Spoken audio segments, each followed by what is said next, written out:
Muy buenos días con todos.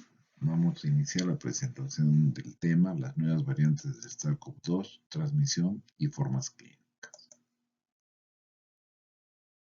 Primero una breve introducción. Ustedes recordarán que cuando inicia la pandemia a nivel de Arequipa, como en todo el mundo, había gran desconcierto e incertidumbre sobre una serie de aspectos de la enfermedad. Primero, no se conocía exactamente las características del virus, cómo se transmitía la enfermedad, al cabo de qué tiempo de haber adquirido el contagio se presentaban los síntomas, cuáles eran los síntomas que presentaba la enfermedad, la evolución de la enfermedad, el tratamiento de la enfermedad, etc. Paralelo a eso, comenzó a haber una gran cantidad de información a nivel internacional y día a día nos bombardeaban con cantidad de información, mucha de ella de calidad y otra no tanto. Finalmente, en pocos meses, ¿qué pasó con la pandemia? Pues prácticamente sobrepasó la capacidad instalada que tenían todos los establecimientos de salud para atender la gran demanda que había de los pacientes que tenían la infección por el SARS-CoV-2. Pero no nos debemos quedar con lo que fue, con lo que es todavía la pandemia, sino siempre debemos recordar que frente a cualquier crisis, como la crisis de salud que está ocasionando el SARS-CoV-2, se presenta una oportunidad. Y esta oportunidad se caracterizó desde el inicio de la pandemia, que se empezó a acumular una serie de datos. Estos datos se transformaron en información y finalmente esta información se, se convirtió, en conocimiento, lo cual permitió un aprendizaje sumamente rápido en el transcurso de la pandemia para ver qué es lo que deberíamos hacer para prevenir la enfermedad, para promocionar las estrategias de salud, para que la población esté enterada qué es lo que debería de hacer. A su vez, se empezó a saber cómo tratar la enfermedad y la idea era llegar a una meta, que era mitigar el impacto que tenía la enfermedad y que todavía sigue teniendo. Desgraciadamente en todo este proceso ha habido desinformación, mala información, yo diría incluso que en algunos casos mala intención de algunos elementos de la sociedad, tanto de la sociedad civil, la sociedad política, como también algunos sectores del personal de salud. Entonces, lo que tenemos que aprender es que hay que aprovechar esta oportunidad, porque también la pandemia ha demostrado que podemos trabajar en equipo.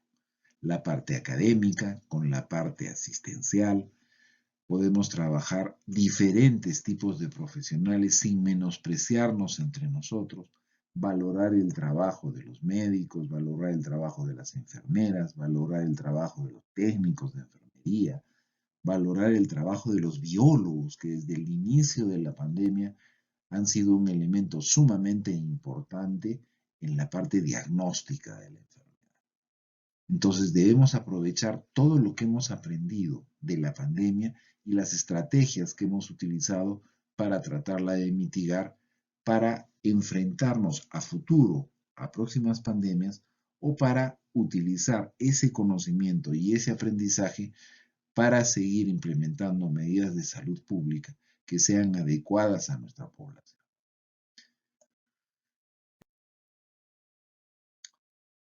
Un breve resumen de lo que es el virus. Acá tenemos una representación del virus y lo que tenemos que saber es que el virus tiene varios componentes, ¿no?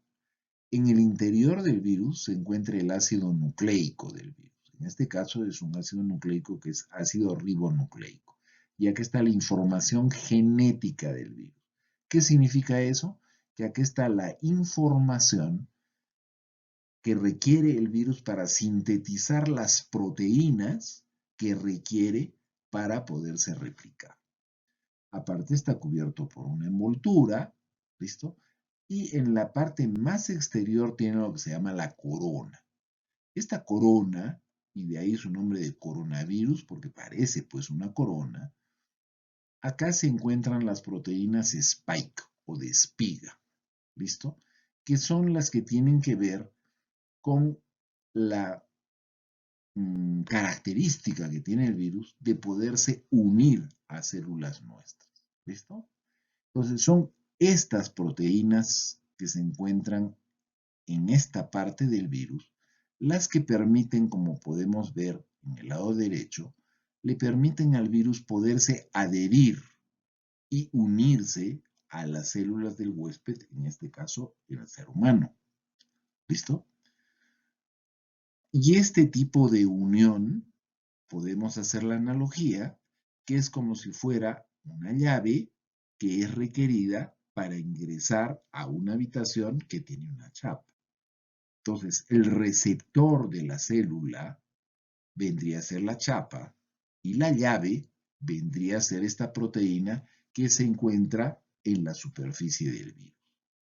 Esa unión es una unión totalmente específica, o sea, encaja adecuadamente esta proteína spike al receptor de la membrana, tal como cuando nosotros utilizamos una llave.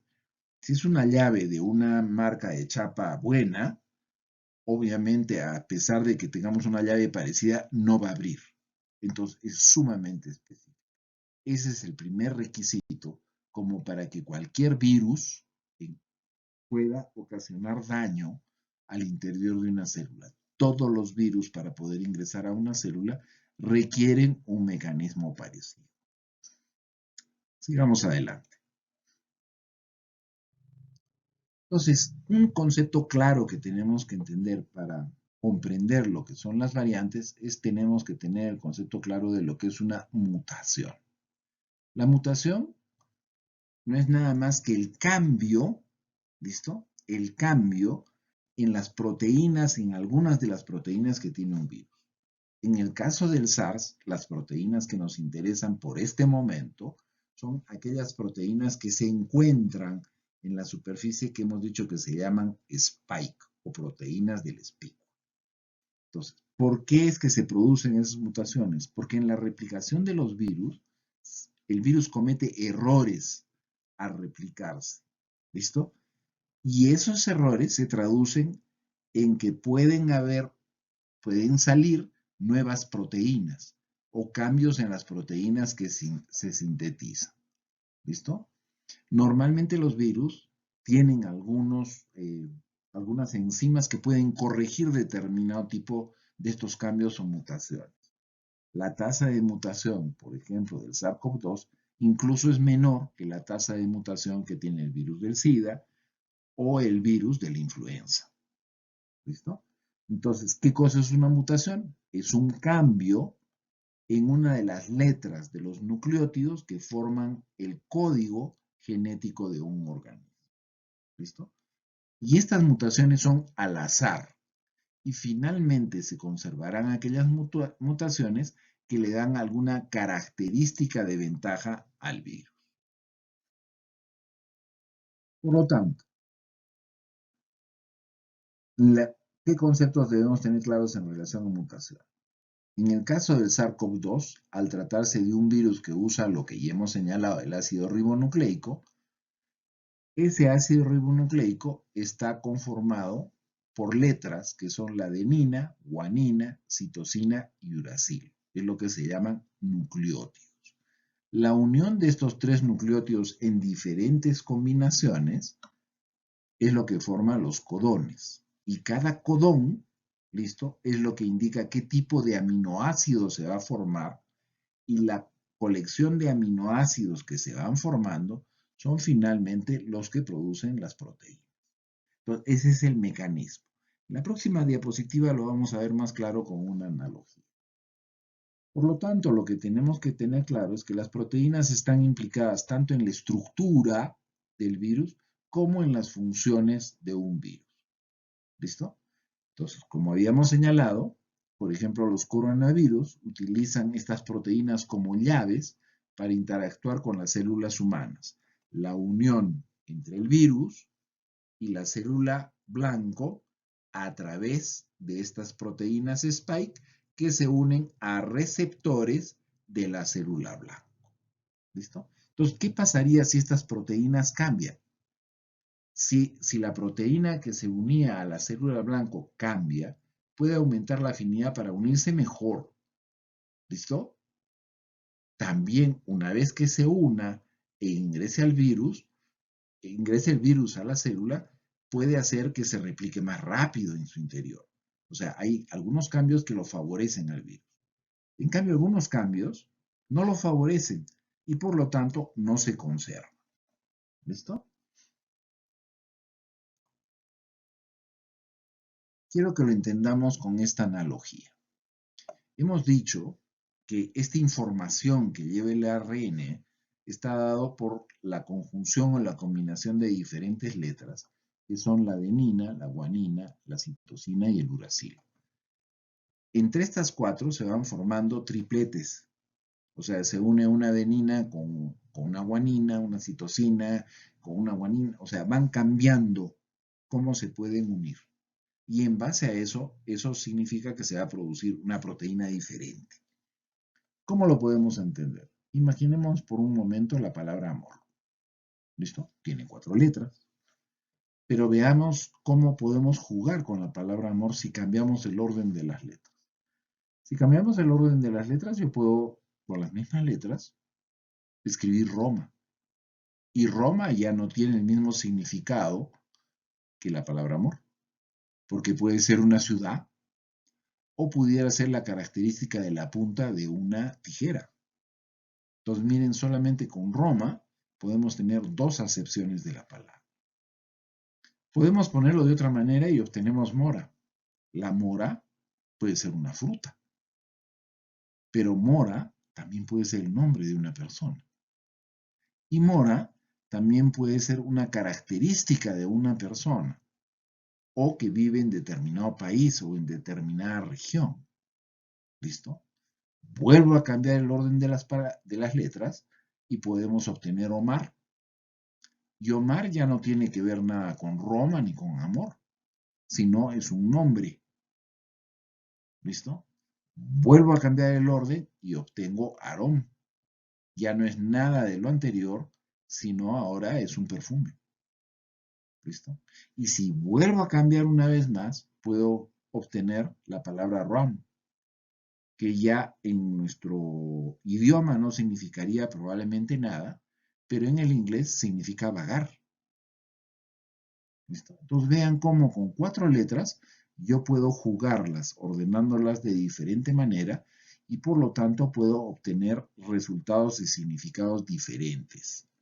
Si eso lo trasladamos a lo que puede ser la información que trae el SARS-CoV-2, es obviamente que si modificamos el orden, cómo se van ordenando estos nucleótidos, voy a obtener resultados diferentes, con diferentes características.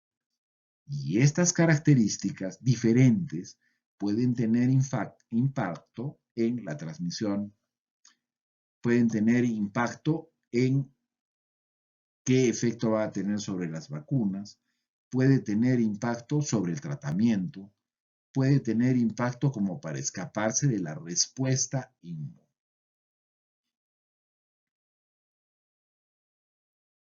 Entonces, ¿por qué es fundamental la secuenciación genómica que yo quiero que todos lo entendamos claramente?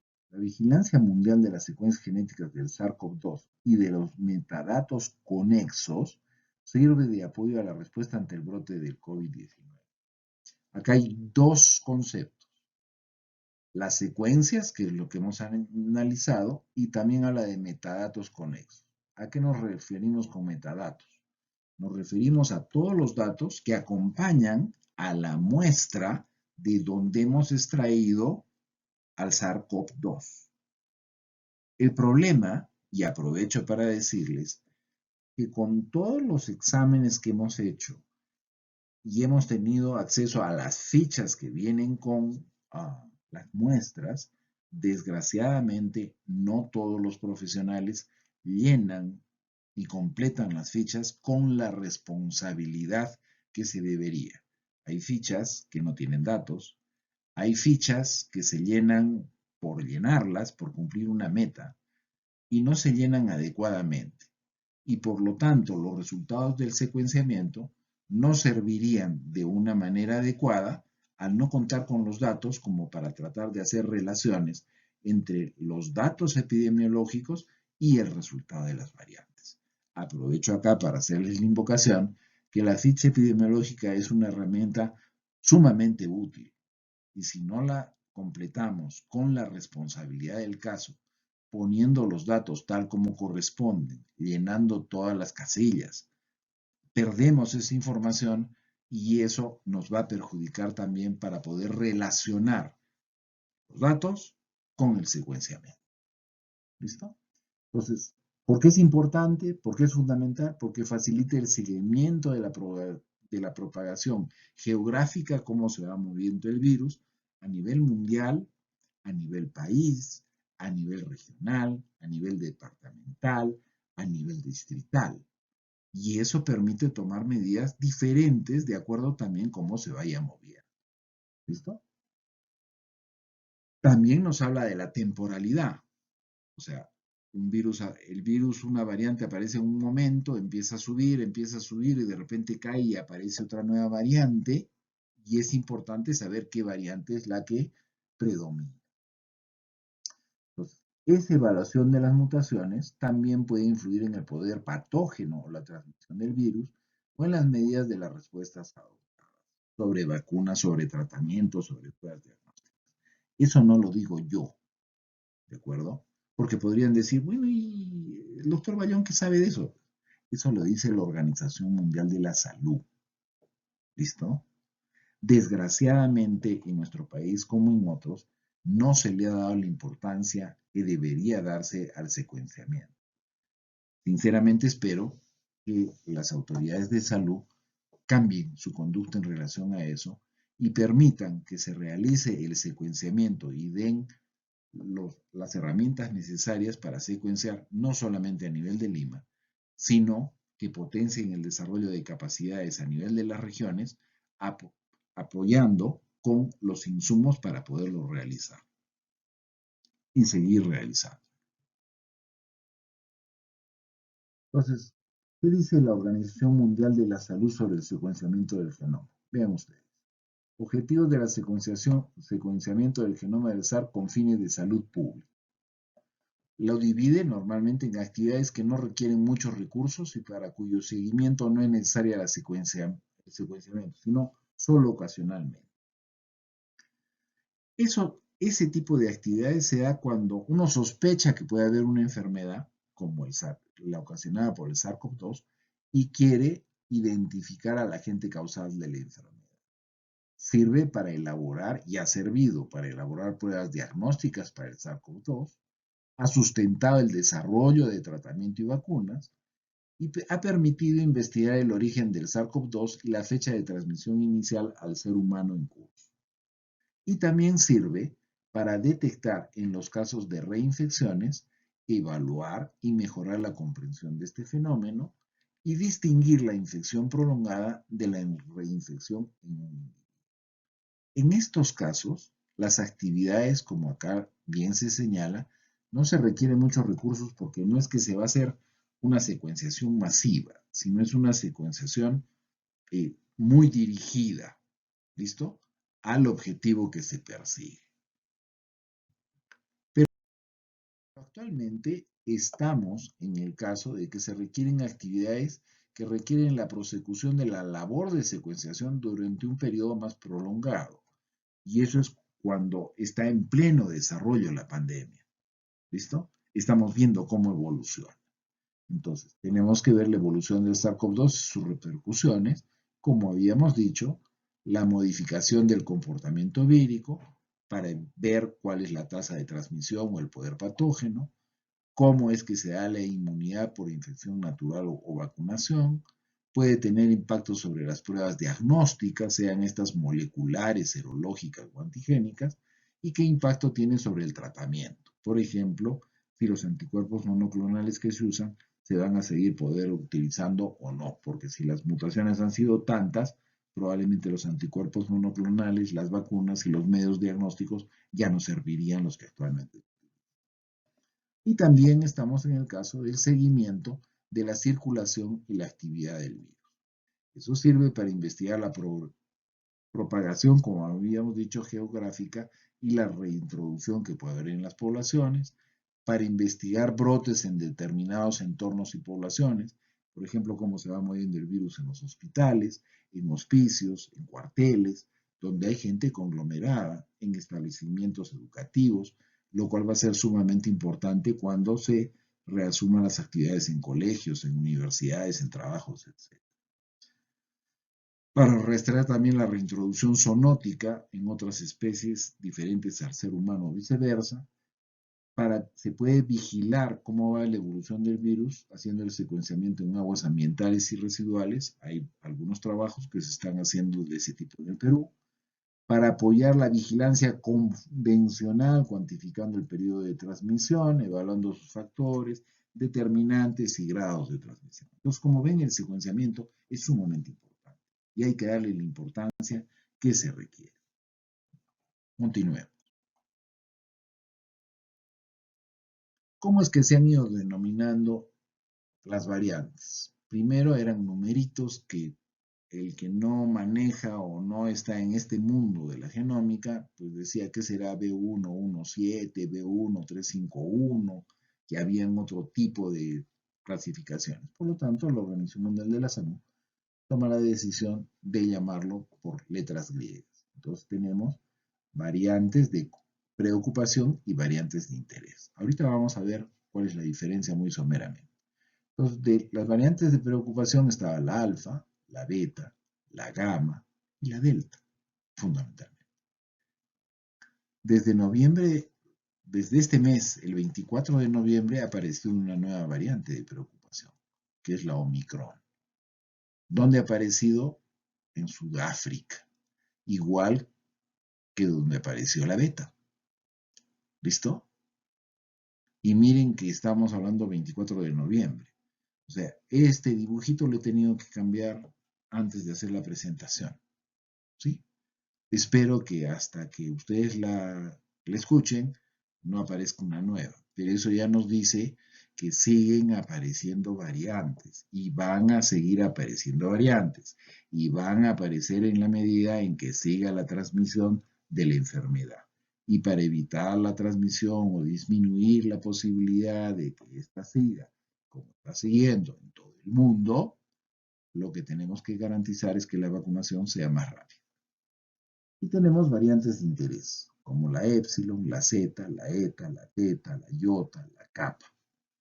¿Listo? ¿Qué significa esto de variantes? La variante de interés, como estamos viendo en el dibujito, es la curiosidad. Son variantes con cambios genéticos que se predice o se sabe que afectan algunas características del virus, tales como transmisibilidad, gravedad de la enfermedad, escape inmunológico, escape al diagnóstico, terapéutico. Ha sido identificada porque causa una transmisión comunitaria significativa o hay grupos de determinadas personas que la contraen en varios países con una prevalencia creciente junto con un número creciente de casos a lo largo del tiempo o algunos otros impactos epidemiológicos aparentes que sugieren un riesgo para la salud pública mundial. Estas variables de interés fundamentalmente todavía siguen siendo la lambda. Y miren que ahí nuevamente el Perú aparece en el escenario mundial porque esta es una variante que se identificó en el Perú en diciembre del 2020.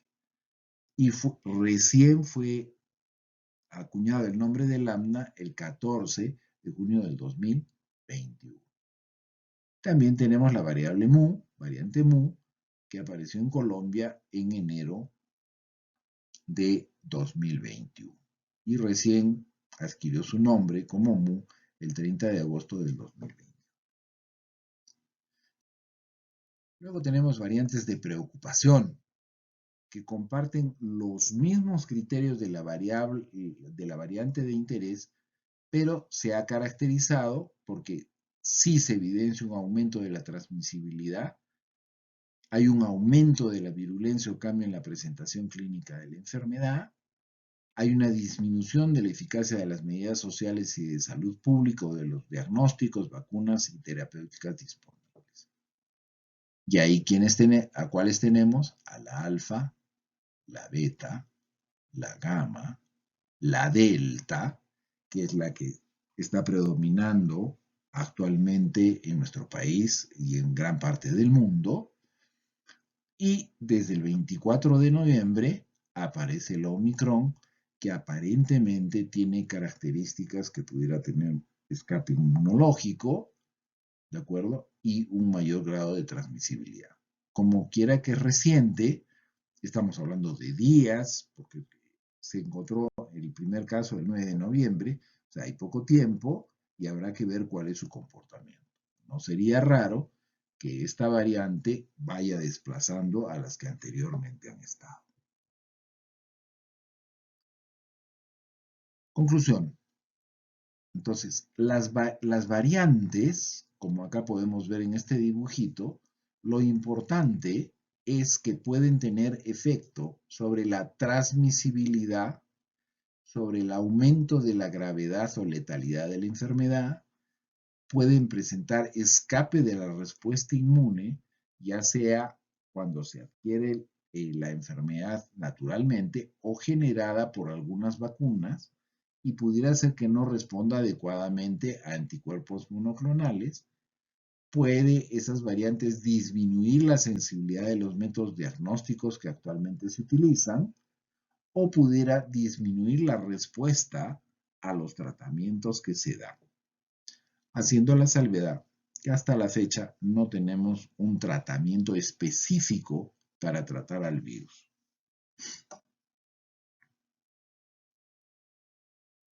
Y ahora pasemos al corazón de lo que les quiero compartir hoy día.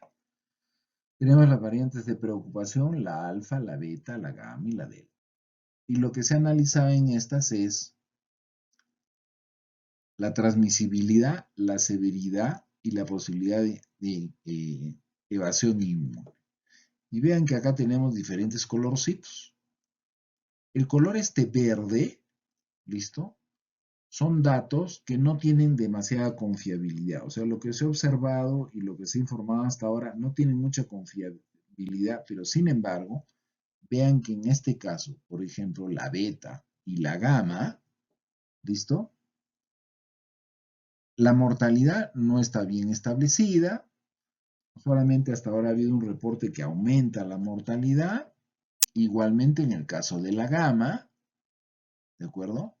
En cuanto al riesgo de hospitalización, se dice que tanto en la beta como en la gamma puede ser aproximadamente de tres veces más que la variante clásica, la que se encontró en Wuhan. Pero estos datitos de transmisibilidad y severidad encontrado para la beta y la gamma no son muy exactos. No tienen mucha confiabilidad. Los que tienen confiabilidad son estos que se ven un poquito naranjas. ¿De acuerdo? Entonces veamos en la alfa en relación a la evasión inmune, o sea que nuestro sistema inmune no eliminaría tan fácilmente al virus. Entonces, la alfa aparentemente no tiene ningún impacto, no ha tenido ningún impacto sobre las vacunas. La beta y la gamma sí tienen un impacto sobre la evasión. Se ha encontrado que la beta y la gamma sí se pueden escapar de la respuesta inmune. A pesar de ello, todavía las vacunas siguen sirviendo. ¿Listo? Pero sí se escapa de la respuesta inmune. La delta, que es la que nos ha preocupado más, y aquí en el Perú se está esperando la tercera ola por la delta, y hasta ahora no despega, pero eso no quiere decir que no se vaya a presentar. ¿Listo? ¿Qué cosa sí se ha demostrado? Transmisibilidad es 97% más transmisible comparada a las otras. ¿Listo? La mortalidad se dice que es equivalente a la alfa. El grado de hospitalización es 2 veces mayor que el riesgo de hospitalización comparada con la alfa. Hasta ahora, como hemos señalado, ha habido un impacto mínimo sobre la efectividad de las vacunas. ¿Sí? Eso siempre y cuando estemos hablando que la persona ya ha recibido las 2 dosis de las vacunas. Si solamente ha recibido una, sí aumenta el riesgo de contraer la enfermedad y de poder hacer casos un poquito más severos por la delta. Entonces, para que esto funcione y no haya un impacto sobre la evasión inmune, tienen que estar las 2 vacunas. Y actualmente se sabe que como los anticuerpos neutralizantes no duran un tiempo, se requieren las 3 dosis de la vacuna. Sigamos. Y luego tenemos las variantes bajo investigación o variantes de interés, donde tenemos la Delta Plus, que hasta ahora no despega, la Kappa, la Lambda y la Mu. Acá, como ven, la mayor parte de la data existente de ellas no tienen una muy alta confiabilidad. Tienen una confiabilidad intermedia, fundamentalmente la Kappa, donde se dice que el segundo ataque, o sea, una reinfección, tendría una característica similar a la delta. ¿Listo?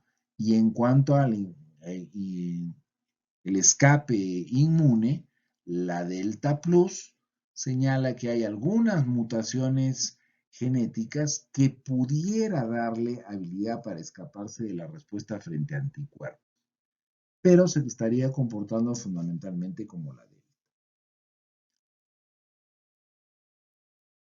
Finalmente deseo agradecer a todos los biólogos que me acompañan en este trabajo y en especial en la persona de Inés Monroy, responsable del Laboratorio de Referencia Regional, el apoyo que están brindando desde el inicio de la pandemia en el diagnóstico molecular de la enfermedad y en los últimos tiempos en proporcionarnos muestras para realizar el secuenciamiento del SARS-CoV-2 en nuestra región. Deseo recalcar una vez más la gran participación que están teniendo los biólogos en el diagnóstico y en el manejo molecular de la pandemia. Muchísimas gracias. Buen día con todos. Mi nombre es Patrick Roger Fernández Guzmán. Soy biólogo analista del Laboratorio de Biología Molecular de la Universidad Nacional de San Agustín. Me encargo del procesamiento de muestras de SARS-CoV-2 actualmente. Continuando con la exposición, ahora tocaremos el tema de secuenciación genómica de SARS-CoV-2.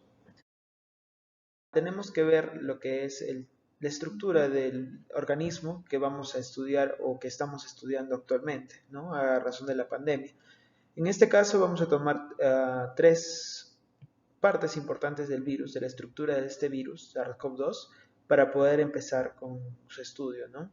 Lo que es las proteínas de envoltura o la envoltura como tal, las proteínas de reconocimiento, que en este caso la que tiene más importancia o la que se estudia es la proteína Spike, y nuestro objetivo de estudio, ¿no? El ácido nucleico, en este caso es el RNA que contiene este virus. Los virus han sido clasificados a través del tiempo por diferentes criterios. Una de esas clasificaciones fue realizada por Baltimore en 1971, donde clasifica los virus por el tipo de material genético en el virión, ¿no? Sabemos que hay virus de DNA y RNA, pero ¿para qué les comento esto? En realidad lo que queremos saber es cuál es el material de partida que vamos a tener para nuestro secuenciamiento. Sabemos que el virus de SARS-CoV-2 tiene un RNA de sentido positivo, ¿no? Que tiene que pasar a un RNA de sentido negativo dentro de la infección celular para luego pasar a un RNA mensajero. Pero lo que nos interesa realmente aquí es que es un virus de RNA. ¿Qué es el secuenciamiento? El secuenciamiento no es más que la técnica que nos permite determinar el orden de los nucleótidos en el código genético de un organismo, como SARS-CoV-2. ¿Y para qué nos sirve ello? En final de cuentas, lo que nos permite es ver la conformación de una proteína final, como la proteína Spike en este caso, que es la que más importancia le damos en estos estudios. La técnica de secuenciamiento ya lleva años siendo practicada en el entorno científico. desde el año 1977, cuando Frederick Sanger inició con esta tecnología, ¿no? Pero ¿cuál fue el primer genoma secuenciado y cómo lo eligieron? Ese organismo fue el bacteriófago Phaex 174, que tiene aproximadamente 5 megabases en su genoma y 11 genes. Eso es lo que lo hizo un organismo predilecto para poder ser secuenciado, ¿no? Por la tecnología de Sanger, que se basaba en nucleótidos marcados con fluorocromos y leídos a través de láseres y detectores en una computadora. No voy a ahondar más en ese tema, pero lo que importa de este bacteriófago o este organismo es que, además de ser el primer genoma secuenciado, se usa como referente en el secuenciamiento de Illumina, como un control para poder saber la calidad de las secuencias que luego se extraen, ¿no? A partir de ello, existen tecnologías actualmente que conocemos ya de secuenciamiento, ya separadas de lo que era Sanger, pero no perdiendo su esencia. Claro está de tener, ¿no?, el ordenamiento de los nucleótidos. Uh, Tenemos las tecnologías se han separado o se han dividido en tres generaciones. La primera generación, que básicamente es la Sanger, que les expliqué anteriormente. La segunda, que es de NGS, o de la plataforma más famosa que tenemos ahora, que es la plataforma Illumina, y es la que usa el INS y varias instituciones actualmente para poder secuenciar SARS-CoV-2, que es la tecnología basada en secuenciamiento por síntesis, que le decimos, ¿no? Y existe una tercera generación de secuenciadores que básicamente se tratan de membranas con nanoporos. Un poquito, les hablaré un poquito más adelante de ello, eh, sobre de qué se trata esa tecnología, ¿no? Pero ahora vamos a seguir con lo que es las tecnologías de segunda generación, que es la que usamos para poder tener la secuencia de SARS-CoV-2. Aquí tenemos el flujo de trabajo de Illumina, que es la casa proveedora más famosa de la segunda generación de secuenciadores, ¿no? O la siguiente generación o la nueva generación, como lo quieran decir, ha tomado varios nombres, es cierto, pero básicamente se trata de un secuenciamiento masivo. ¿Qué quiere decir? Que lo que hacíamos con Sanger de obtener solamente una lectura, aquí en estos secuenciadores tenemos millones de lecturas, por decirlo así, sí, millones de lecturas, en las que podemos obtener más información de la secuencia genética que nos permita ir más allá en el mismo organismo, ¿no? Y tener más seguridad del dato que estamos tomando, ¿no? La reproducibilidad que nos da estos secuenciadores también.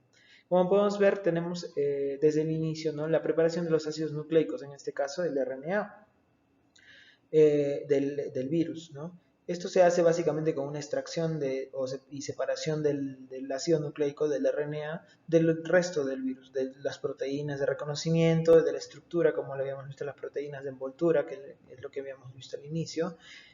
Y al purificarlo, separarlo, tenemos ya el material de entrada para todo el trabajo siguiente, ¿no?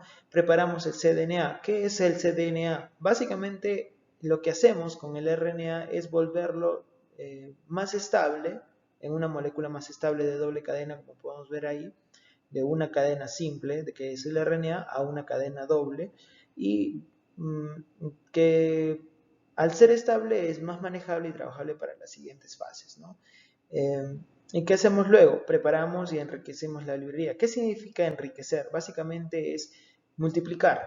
Como ven ahí, ya no es una, sino son, bueno, en este caso, en esta figura son tres, pero en este caso son millones, ¿no?, de copias en las que podamos trabajar y tener seguridad de lo que estamos haciendo, ¿no? Esto se hace con kits ya también preparados, como ven ahí, de Nextera, eh, que también es de la plataforma Illumina.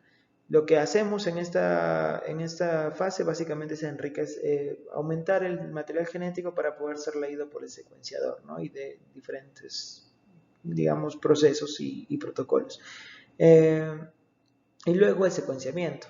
El secuenciamiento lo hace básicamente el equipo Illumina, en este caso un MySeq, de la plataforma Illumina, que hace todo el proceso de secuenciamiento automáticamente.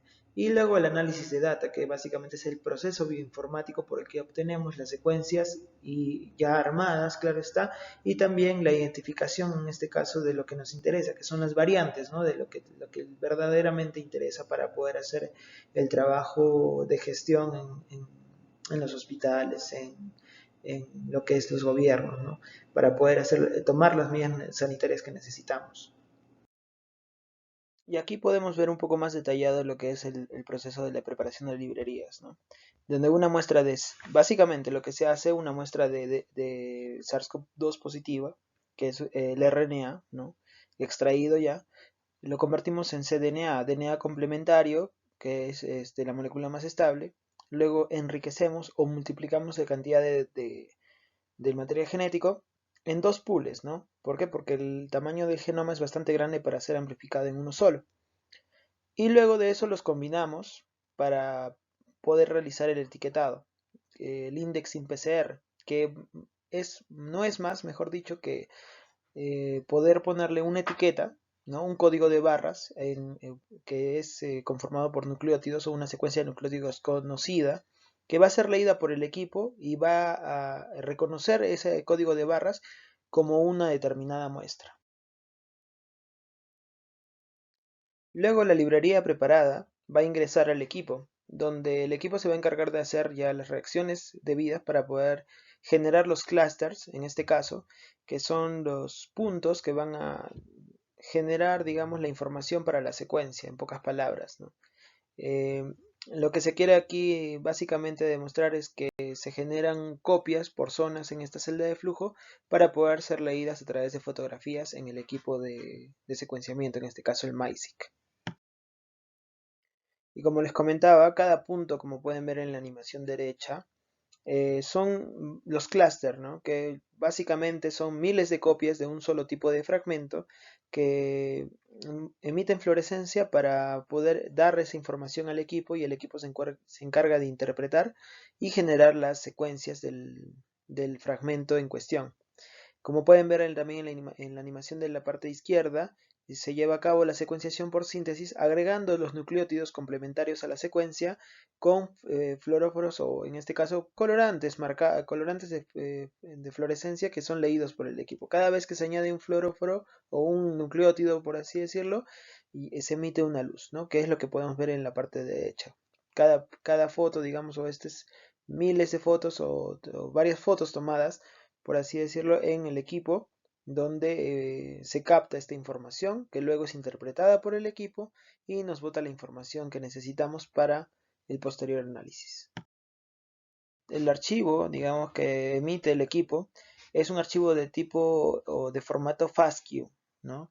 Que es el archivo que se usa normalmente para el análisis bioinformático para el proceso bioinformático y la generación de las secuencias armadas, ensambladas, para luego ser identificadas en las bases de datos de las secuencias referentes, ¿no? de SARS-CoV-2 en este caso. Todo lo que les muestro en la imagen de la izquierda es todo lo que se debe hacer para poder llevar a cabo a través de todo un flujograma bioinformático que está ceñido a programas separados, ¿no? En este caso. Pero además de ello, ya se cuenta en este caso también para lo que es el análisis de secuencias de SARS-CoV-2 en la plataforma de Illumina en Base Space, aplicaciones para el análisis de eso ya integradas, donde todos los pasos o todos los programas separados para la parte de bioinformática están integrados en una aplicación que se corre en la misma plataforma de Illumina, ¿no?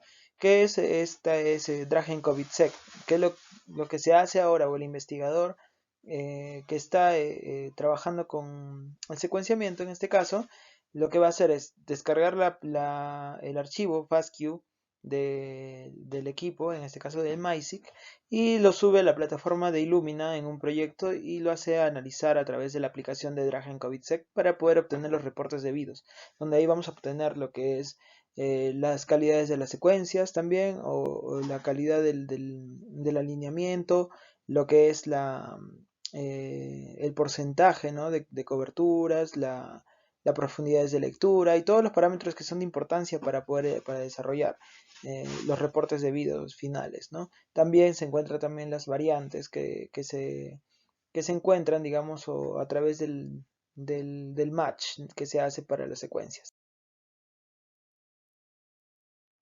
Y esto es, digamos, fruto también del trabajo que se realiza en el secuenciamiento, que es las secuencias subidas a la base de datos referente a nivel mundial de la vigilancia epidemiológica de SARS-CoV-2 o de COVID-19 en este caso, ¿no? Que es EPICOP, ¿no? Esta base de datos acumula o tiene todas las secuencias que son generadas alrededor del mundo, que los laboratorios suben, ¿no? Ahí pueden visitarla y pueden también consultar todas las secuencias. En este caso tenemos las secuencias subidas por el laboratorio de, de la UNSA hacia lo que es el GSAID. Ahora, ¿qué nos interesa o qué es lo que me gustaría darles en conocimiento de acuerdo a esta tecnología que ilumina? ¿Qué es lo que la hace tan interesante? Como les mencioné antes, la tecnología Sanger lo que hace es leer una vez, tomémoslo así, leer una vez la secuencia de nucleótidos del genoma. En este caso, tenemos dos parámetros en la plataforma Illumina, la cobertura y la profundidad de lectura. Este es un término que ha sido adoptado desde lo que es esta plataforma, ¿no? La profundidad de lectura, lo que es las veces que es leído un nucleótido de la secuencia del genoma, ¿no? Un nucleótido. ¿Cuántas veces ha sido leído? Y la cobertura es cuánto del genoma ha sido leído en términos básicos, ¿no? Eso es lo que importa. ¿Cuántas veces ha sido leído un nucleótido en el genoma? Y para explicárselos mejor, entonces, como les decía, en esta diapositiva podemos ver cómo el genoma y las regiones, o se puede decir los fragmentos que se han generado en las librerías, como les había explicado anteriormente, son leídos por el equipo, ¿no? Entonces, cada lectura se ordena de esta manera: 1x, 2x, 3x, 4x, 5x, 6x, 7x, y en estos casos, por ejemplo, de SARS-CoV-2 llegamos hasta 1000, 2000x en las veces. ¿Qué significa? Que un nucleótido, como lo está marcando la barrita o el recuadro rojo, digamos, ¿cuántas veces ha sido leído ese nucleótido, por ejemplo, ¿no? Tomamos ese nucleótido del genoma. Por ejemplo, podemos ver que ha sido leído en 1, en 2, en 4, en 6 y en 8. Eso quiere decir que ha tenido una lectura de 5 veces. Eso quiere decir que ha tenido una profundidad de lectura de 5x, ¿no? Eso es la profundidad de lectura, como para que lo puedan entender mejor. Y además de ello, eso es lo que le da su plus, además de otras cosas, claro, a la tecnología de NGS de Illumina, ¿no? ¿Cuántas veces podemos leer el genoma? ¿Cuántas veces tenemos la seguridad de que ese nucleótido está en esa posición? Y adicionalmente a ello, también en la parte izquierda les muestro un cuadro simple de cuánto era el costo aproximado por megabase de lectura de secuenciamiento de DNA, ¿no? Como vemos, desde el año 2001 hasta 2014, cómo ha ido descendiendo desde el 2007, que es donde tiene cabida esta tecnología, ¿no? De segunda generación, o NGS, donde ya los costos van abaratándose, bueno, sustancialmente realmente, ¿no? Ahora incluso podemos secuenciar genomas humanos por costos bien bajos de lo que costó el proyecto Genoma Humano realmente, que fue bastante. Ahora por $500 tenemos secuenciamiento de nuestro genoma, ¿no? En varias plataformas, en varios proveedores en el exterior, y también aquí en Perú tengo conocimiento de que hay algunas empresas que también hacen el servicio, ¿no? O tercerizan. Básicamente, esto le ha dado, digamos, cabida a que podamos tener más información en el tiempo que hemos desarrollado, que se ha desarrollado esta tecnología, ¿no? Y a todo esto, ¿qué importancia tiene la vigilancia genómica? La OPS y la OMS han recomendado ampliamente implementar capacidades de secuenciación en las regiones de las Américas o en los países de las Américas para poder tener a la mano, digamos, la información de las secuencias de SARS-CoV-2 como parte de la información que se tiene que tener para poder tomar decisiones, ¿no? Y usarlas en cuanto a lo que es los protocolos de diagnóstico, lo que es la evolución y los patrones de la evolución de los patrones de la enfermedad misma, de la situación de cómo se encuentran ubicadas o dispersadas las variantes dentro de nuestras regiones, y todo esto para poder controlar, de hecho, la pandemia y de repente también para un futuro tener esta capacidad para otras enfermedades y posibles pandemias, ¿no? Futuras. En este caso, por ejemplo, vemos un dato importante de la OPS, que tenemos 152.456 secuencias del virus ya actualizados al 1 de noviembre de este año. Esto es gracias a que ya existen y se siguen implementando laboratorios de secuenciación como parte de las herramientas para poder tener la información y gestionar, ¿no? todo lo que lleva consigo esta pandemia.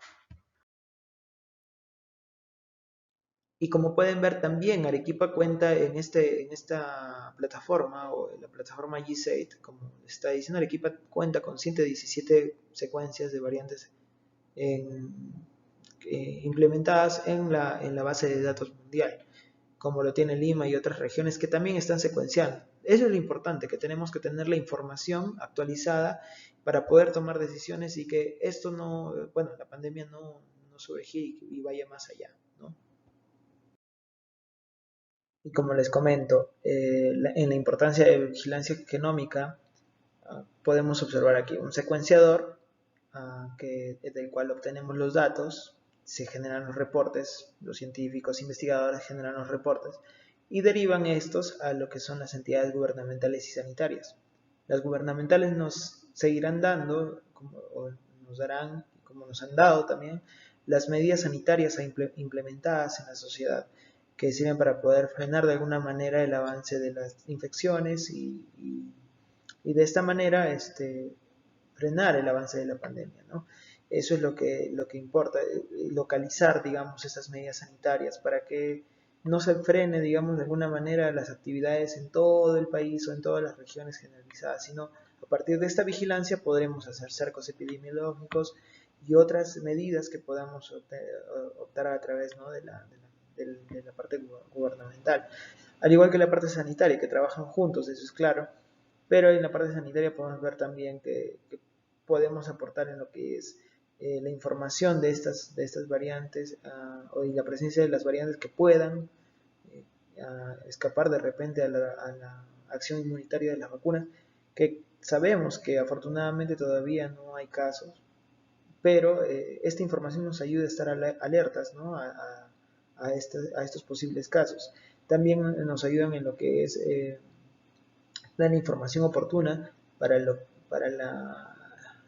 diagnósticos, ¿no? El diagnóstico de la enfermedad de COVID-19 eh, oportunamente y efectivamente, ¿no? Con la información correcta, con la información de las secuencias del virus como tal, de las variantes activas o las variantes circundantes. Y por último, lo que es también, y claro, no es todo, pero el tratamiento que también va a seguir, digamos, dándose a la población, a los pacientes, en cuidado a estas, a los síntomas que puedan presentar los pacientes de esta enfermedad. Todo ello gracias a que podamos tener esta información actualizada y al tanto de todo esto para poder dar, ¿no? Actividad y dar desarrollo a todas estas actividades, mejor dicho. Y aquí tenemos, como les comenté, la tercera generación de secuenciadores, ¿no? Uh, Hay una tendencia que existe actualmente en el mundo tecnológico y, bueno, en varios ámbitos en realidad, y la parte de secuenciación no es la excepción, en donde los avances tecnológicos están basados en los modelos biológicos, ¿no? Como pueden ver aquí, por ejemplo, este secuenciador de bolsillo, que es bien dicho, un secuenciador que está basado en secuenciación a través de nanoporos, ¿no? Que están impregnados en una membrana de nanoporos, que lo que hace básicamente es leer el ADN a través de un diferencial de energía, ¿no? En el cual esta es leída por una computadora y ordenada luego bueno, interpretada y ordenada en los nucleótidos de la cadena de ADN leída o del ácido nucleico en cuestión. Y esto básicamente, como pueden ver también, como lo han mencionado los desarrolladores que son los investigadores de la Universidad de Oxford, en varias de sus comunicaciones y también de lo que son sus papers, que son nanoporos sintéticos ahora, claro, y homólogos a otras proteínas, pero en este caso, por ejemplo, hacen la, la homología a una terminasa, a una translocasa, a una proteína translocasa, que existe en los virus para poder introducir o traslocar el ADN o el ácido nucleico al interior de las precápsides formadas en las infecciones, claro está, como lo pueden ver en la imagen de abajo, ¿no? O sea, lo que pasa es que el ADN es introducido a través activamente por uso de energía, claro está, hacia el interior de la precápside, ¿no? Para la formación de los viroides o los virus en la terminación de la infección. ¿Qué es lo que usan? Básicamente esa proteína o un homólogo de esta proteína para poder realizar esta lectura, ¿no? Eso es lo que de repente lo que hace interesante esta tecnología también, porque ayuda a leer o nos permite leer cadenas largas, ¿no? Sin interrupciones, y el reuso mismo de estos nanoporos también, de hecho. Es una tecnología bastante versátil y que actualmente es una buena competencia de lo que es Illumina, y sin ir más allá también es una complementariedad en cuanto a la tecnología para poder trabajar conjuntamente en cuanto a los proyectos de secuenciamiento, ¿no? Muchas gracias por su tiempo prestado y por la atención también. Tenemos aquí los correos, nos pueden escribir cualquier duda, consulta que tengan, y nosotros estaremos gustosos de poder responderle tanto el doctor Bayón como mi persona. Muchas gracias por todo.